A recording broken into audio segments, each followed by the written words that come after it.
Hi வணக்கம். இன்றைக்கி நீங்கள் பார்க்க போகிற ரெசிபி இது வரைக்கும் பார்த்துருக்கவே மாட்டீங்க, சாப்பிட்டு இருக்கவும் மாட்டீங்க.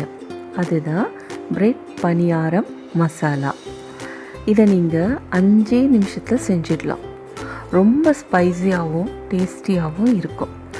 எப்போவுமே நீங்கள் பிரெட் ஆம்லெட், பிரெட் டோஸ்ட் அப்படின்னு தான் சாப்பிட்ருப்பீங்க.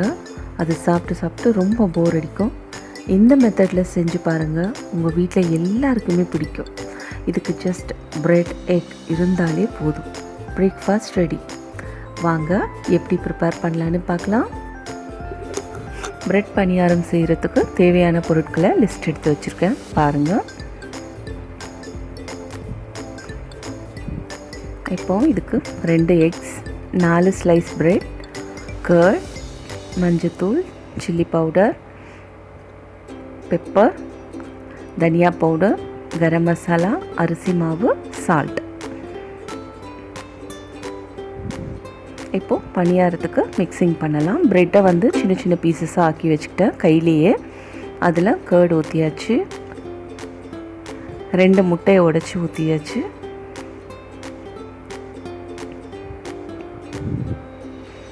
இப்போது மசாலா எல்லாத்தையுமே போட்டுக்கலாம்.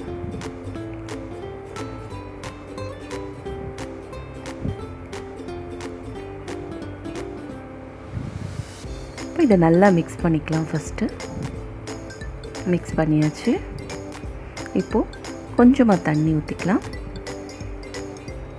இதையும் சேர்த்து நல்லா மிக்ஸ் பண்ணிக்கலாம். பணியாரத்துக்கு தேவையான மாவு தயாராகிடுச்சு. இப்போ இதை பணியாரக்கல்லில் ஊற்றிடலாம். ஃபஸ்ட் இதுக்கு நெய் இல்லாட்டி எண்ணெய் எது வேணாலும் ஊற்றிக்கோங்க. இதே மாதிரி கொஞ்சம் கொஞ்சமாக ஊற்றுங்க. இது ஜஸ்ட் ஒரு 5 நிமிஷத்துலேயே நல்லா குக் ஆகிடும். இப்போ இதை திருப்பி விட்டுக்கலாம்.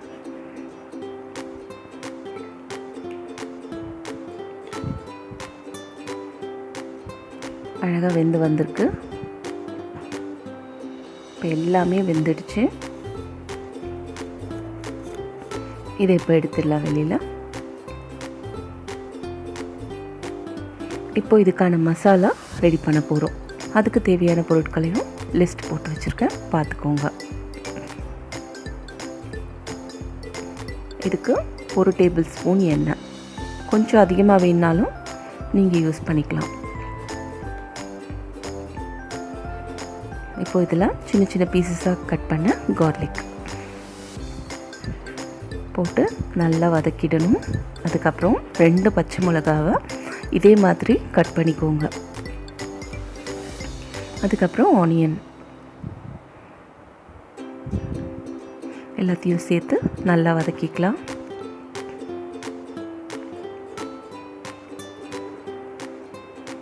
தக்காளி கொஞ்சமாக போட்டுக்கலாம்.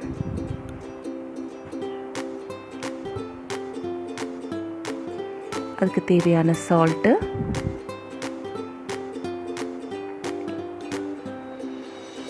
எல்லாத்தையும் போட்டு நல்லா வதக்கிக்கலாம். அதுக்கு தேவையான மசாலா பவுடர் பார்த்திங்கன்னா சில்லி பவுடர், பெப்பர், கொஞ்சம் மஞ்சத்தூள், கரம் மசாலா ரொம்ப கம்மியாக போட்டுக்கோங்க. நம்ம ஆல்ரெடி பணியாரத்தில் சேர்த்துருக்கோம். எல்லாத்தையும் சேர்த்து நல்லா வதக்கி எடுத்துக்கலாம். இப்போது அந்த பணியாரம் எல்லாத்தையும் இதில் போட்டுக்கலாம். போட்டு நல்லா வதக்கி விட்டுக்கலாம். இப்போ அந்த மசாலா எல்லாமே அந்த பணியாரத்தில் நல்லா இறங்கிடும்.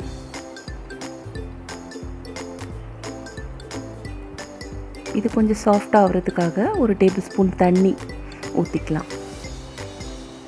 அதையும் சேர்த்து நல்லா வதக்கி எடுத்துக்கலாம். இப்போ ஒரு நல்ல சாஃப்ட்னஸ் கிடைச்சிருச்சு. பெப்பர் கொஞ்சம் ஆட் பண்ணிக்கலாம். கீ இல்லாட்டி பட்டர் எது வேணாலும் யூஸ் பண்ணிக்கலாம். கார்னிஷிங்க்கு கேரட் போட்டுக்கலாம், துருவி வச்ச கேரட். ஃபைனலாக கொஞ்சம் ஆனியன், கேரட், கொத்தமல்லி எல்லாம் தூவி நான் அழகாக கார்னிஷிங் பண்ணி வச்சுருக்கேன். இப்போ நான் இதை அழகாக சர்வ் பண்ணி வச்சுருக்கேன், பாருங்கள். இப்போ இது எவ்வளோ சாஃப்டாக இருக்குன்னு பாருங்கள். பார்க்கும் போதே சாப்பிடணும் போல் இருக்குல்ல. கண்டிப்பாக நீங்கள் வீட்டில் சீக்கிரமாக செஞ்சிடலாம். கண்டிப்பாக ட்ரை பண்ணுங்கள்.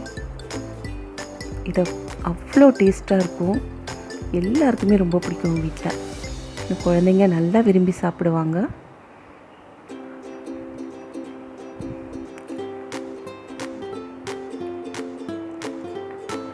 பாருங்கள், இப்போது இதை கட் பண்ணி காட்டுறேன். உள்ளே எவ்வளோ சாஃப்டாக இருக்குன்னு பாருங்கள். வாவ், சூப்பராக இருக்குல்ல. இந்த வீடியோ பார்த்ததுக்கு ரொம்ப நன்றி.